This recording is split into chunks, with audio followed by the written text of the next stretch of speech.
I'm going to comment on a paper in which I'm one of the authors,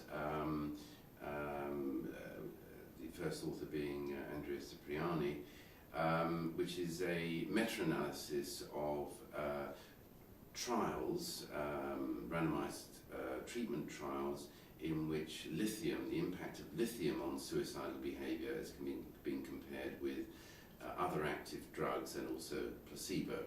And this is an update of a review that was an earlier version of the review, which was published a few years ago. So the comparison was between lithium and placebo, and between lithium and other active drugs. There were 48 trials included in the review, and the outcomes were both suicide and self-harm, including attempted suicide or other forms of intentional self-harm. The main findings were that lithium was significantly superior to placebo in terms of prevention of suicide, or in terms of suicide as an outcome. Importantly, it was also associated with reduced risk of death from all causes. That's very important because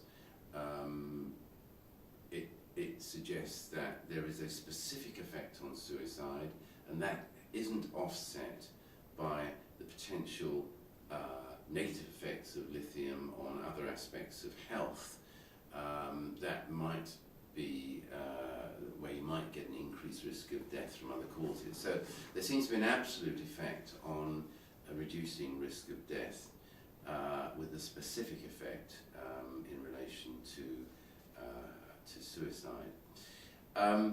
When specific drugs were looked at, so trials involving specific drugs, there was a trend in the same direction for reduced suicide for most of the comparisons, but the only significant one was found in relation to carbamazepine, comparisons with carbamazepine.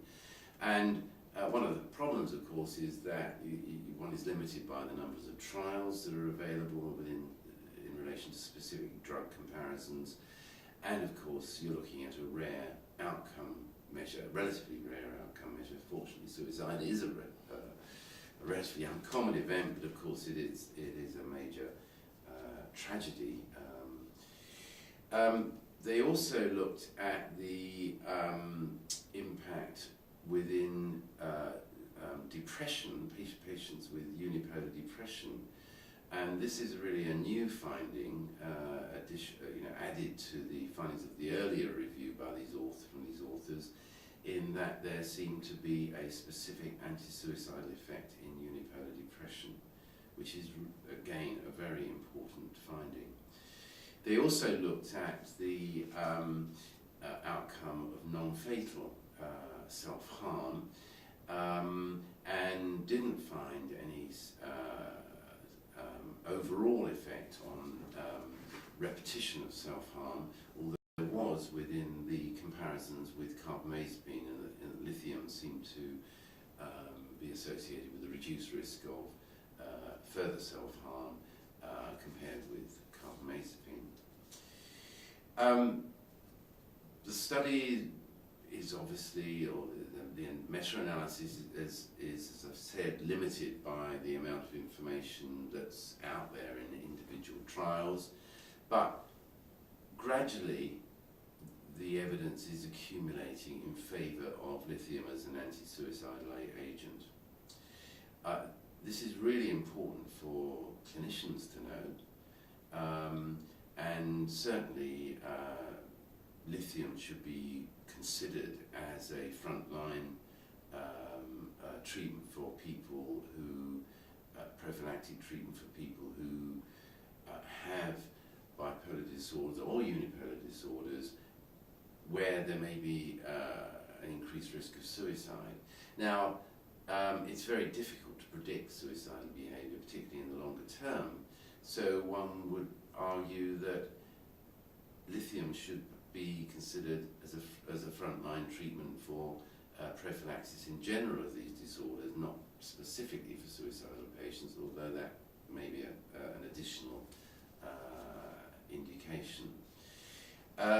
One of the issues is of course that lithium has been around for many, many years. There are new drugs, particularly the anticonvulsant mood stabilizers, that are being developed for prophylactic treatment, and there has been a lack of support really for use of lithium, particularly in certain countries, because pharmaceutical companies are not pushing lithium, they're pushing other drugs. And I think this has heavily influenced the more extensive use of these other drugs, particularly in countries like the USA. And I think this particular review highlights the importance of reviewing that position and reviewing the position of lithium in terms of its importance in use of prophylaxis in affective disorders. And I think we're beginning to see the beginning of a turning back to greater use of lithium, certainly in the UK. That may have been the case in recent years, and this study would certainly support that, the importance of that practice.